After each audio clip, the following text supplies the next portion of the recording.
Jésus ont prêté. Il y a des gens comme ça. Un Jésus ont prêté. Aujourd'hui, un amour ont prêté. Une joie ont prêté. Tout ce qu'ils vivent, c'est les emprunts. Et l'emprunt, ça se manifeste lorsqu'il y a les vides. Lorsqu'il y a la crise, c'est de là qu'on saura exactement si cette personne avait Jésus ou il ne l'avait pas. Parce qu'il avait emprunté. Une vie chrétienne d'emprunt. Et c'est une vie qui amène les hommes à devenir des parasiteurs. Des chrétiens parasiteurs. Qui ne vit que par les autres. Il peut prier que par l'autre. Il peut venir à l'église que par l'autre. Il ne vient pas à l'église parce que cette famille est partie en vacances. Alors si je parle de cette sœur, que je n'est pas là. Et sœur comme toi, tu n'es pas là. On se verra à l'église que de ton retour. Un Jésus ont prêté. Chapitre 1, 6.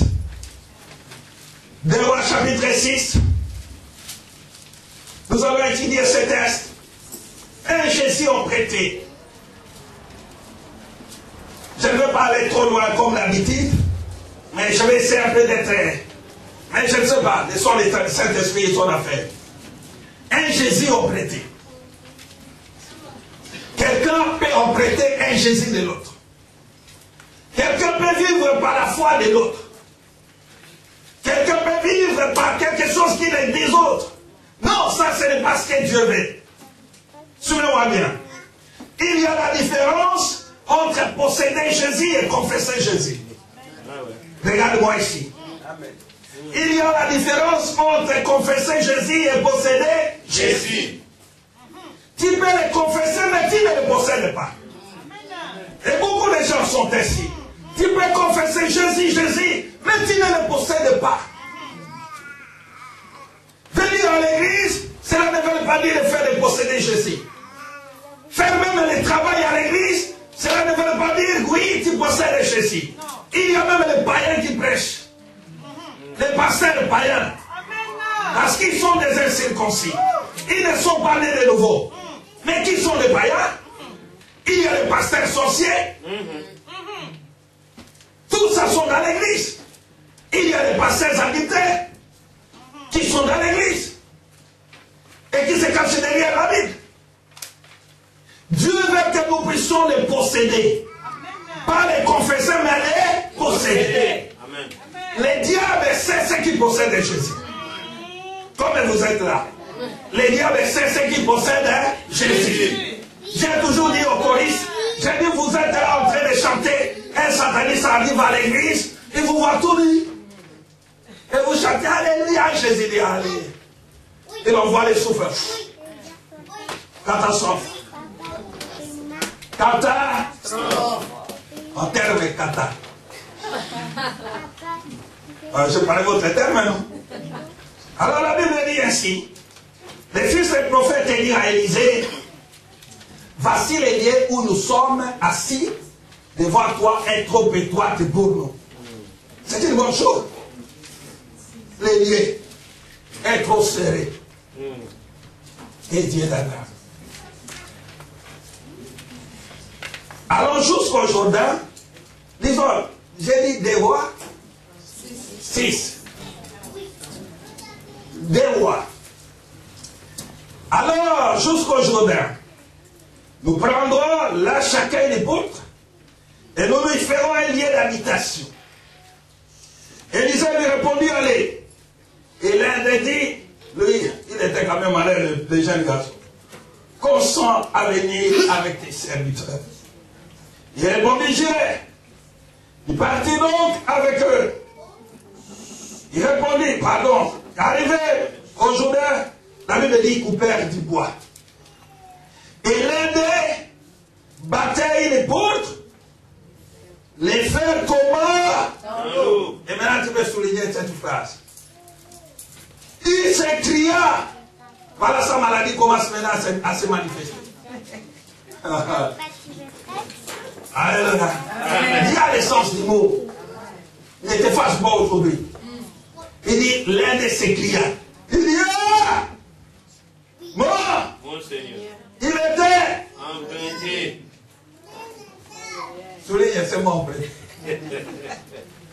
Mais des fois, je m'accorde moi. Qui c'est moi, je t'aime beaucoup. La raison pour laquelle je te donne de bonnes choses. Hein? Ah, c'est très important. Alors, le l'homme de Dieu dit, où est-il tombé? Je lui montrer à la place. Alors, Élisée coupant en morceaux d'ivoire, le jeta à la même place, il fit surnager le fer. Puis il dit, lève-les. Et avançant la main, il est pris. Alors, voilà notre texte. Il était emprunté. Cette histoire, on dit les fils du prophète. Ce ne sont pas les enfants du prophète, mais c'était les disciples du prophète. Lorsqu'il lit dans le texte ainsi, dans ces endroits, on peut parler des fils du prophète, qui sont ses enfants, mais là on parle des fils du prophète. C'était les disciples du prophète, des garçons, des hommes, qui suivaient les enseignements du maître comme vous êtes là, et vous suivez mes enseignements, on dit les fils du pasteur. Donc on dit les fils du prophète, parce qu'ils recevaient les enseignements du prophète. Ils étaient les disciples du prophète. À cette époque, il y avait des endroits où se trouvaient les corps de formation du prophète.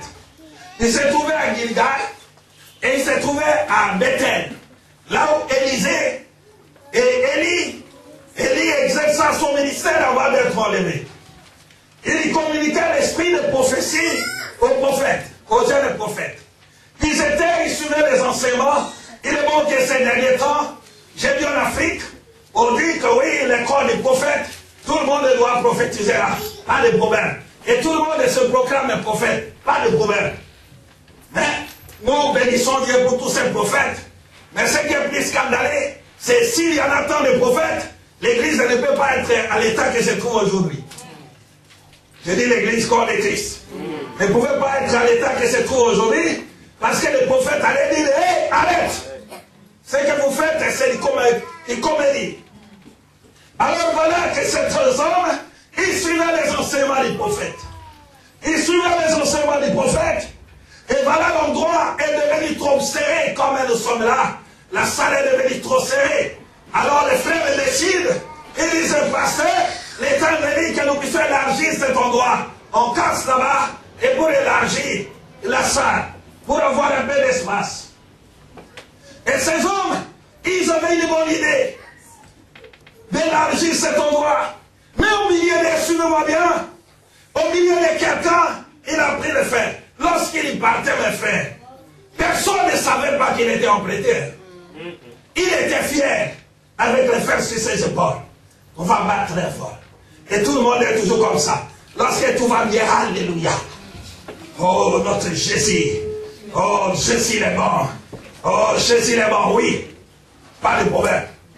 Alors, mais, suivez-moi bien. Dieu savait que quelque chose était là, qui n'était pas de lui. Est-ce qu'on nous a montré cet exemple pour rien? Non. C'est une histoire vraie. Oui. Cette histoire est vraie. Pourquoi Dieu l'a permis qu'elle puisse arriver? Pour démontrer que oui, tu ne peux pas marcher avec quelque chose de l'autre. Pourquoi la fête des autres personnes ne sont pas tombées? Quelle est la fête de cet homme-là? Et là, tu dois te poser des questions. Pourquoi le frère qui est de cet homme qui a emprunté est tombé? Alors voilà, cet homme, il était fier de lui. Il marchait et il chantait. Il disait, oui, voilà, nous allons élargir. Il y aura beaucoup de disciples, des prophètes. Et il a commencé à battre. Pan, pan, pan. Le fer tombait dans l'eau. Et lorsqu'il est tombé dans l'eau, il a compris qu'il y a un danger. Ce fer ne m'appartenait pas. Et si même je cache au prophète, lorsque je vais partir, quelqu'un, le propriétaire va me poursuivre. Il faut que je dévoile. Il dit, mon Seigneur, le fer est tombé. Mais une chose est certaine, qu'il était emprunté. Ah, Élisée regarde les jeunes garçons, il dit oui, tu as bien fait. Parce que tu n'as pas caché ton état. Et il y a aussi des gens qui cachent leur état. Allons-y. Alors voilà, cet homme, son frère est tombé dans l'eau. Cela est l'illustration de quelqu'un qui peut emprunter la vie chrétienne. Il peut emprunter la foi. Il peut emprunter la joie. Il peut emprunter Jésus, alléluia, Jésus. Mon Jésus, mon Jésus. Mais le Jésus là va se manifester devant les problèmes. Devant les problèmes, c'est là qu'on sait qui est vraiment chrétien. Amen. Devant le péché, c'est ça ce qu'on sait que celui-là est sauvé. Hein? Amen. Devant un péché, c'est là qu'on sait que celui-là est sauvé. Devant un problème, c'est celui qu'on sait que celui-là est Jésus. Amen. Et il était emprunté. Cet homme avait emprunté quelque chose pour construire. On ne peut pas construire sa foi par la foi des autres. La vie des chrétiens, c'est quelque chose que nous construisons dans le Seigneur. Et si Jésus n'est pas la pierre angulaire de ta foi, tu n'auras absolument rien. Il y a beaucoup de gens ici qui ont construit leur foi dans les dogmes, dans les théologies, dans les bases, quoi que ce soit. Moi, je suis théologien, je ne refuse pas. Mais j'ai toujours attaqué ça. Et ils ont bâti leur vie spirituelle dans ce qu'ils ont appris. Mais non pas sur la vie de Christ. Non pas sur la vie de Jésus. Il a prêté quelque chose. Quelqu'un peut prêter, j'ai l'amour, j'ai l'amour. L'amour se manifeste et il y a un problème. Avec cet homme, s'il y a un problème, c'est de là qu'il y a l'amour. Oh chérie, je t'aime. Chérie, je t'aime. Va se manifester s'il y a un problème. Chérie, je t'aime, va se manifester aussi lorsque tu vas voir une belle femme. Puisque ta femme, tu dis la meilleure, c'est toujours la mienne. Hein? C'est de là qu'on sent que chérie, j'ai. Mais si tu es tombé là-bas, tu viens chérie, je t'aime, tu ne l'aimes pas. Cherche le vrai amour. Alors il y a beaucoup de chrétiens ici qui bâtissent leur foi par les sentiments. Ils marchent avec les sentiments, mais ils n'ont pas les dons de Dieu dans leur vie. Cet homme, il a pris quelque chose qui ne lui appartenait pas, et lorsqu'il a construit, ça l'est tombé. C'est dans l'épreuve qu'on se découvre, qu'on sait vraiment si tu étais vraiment un enfant de Dieu. C'est dans les moments difficiles que ce qui est en toi va sortir, que les gens vont voir, c'est vraiment celui-là. Ce n'est pas lorsque nous sommes ici. Il avait emprunté, et beaucoup de gens aussi, dans les églises marchent ici, ils ont prêté Jésus. Ils marchent avec Jésus, ils les confessent, mais ils ne les possèdent pas. Tu peux les confesser, mais sans les posséder. Et tu es là, tu me dis Dieu. Tu me dis Dieu. Mais il faut se poser les questions, est-ce que je les confesse? Je vous ai toujours dit, la vie chrétienne, c'est la réalité. La vie chrétienne, ce n'est pas les choses que nous devons rêver, non. S'il faut le vivre réellement. Lorsqu'on dit posséder Jésus, c'est que tu le possèdes réellement. Amen. Tu marches avec lui. Tu es réellement avec lui. Et tu te rassures. Tu dis, s'il vient aujourd'hui, j'irai. Parce que je marche avec lui. Lorsque je marche avec lui, j'attends sa voix. Lorsque je marche avec lui, je le connais.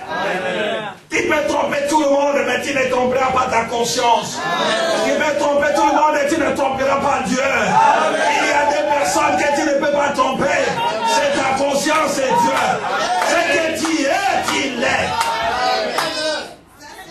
Si tu es sauvé, tu es sauvé. Même si les gens t'accusent, tu dis, je me connais. Je sais ce que je suis. Je suis un enfant de Dieu.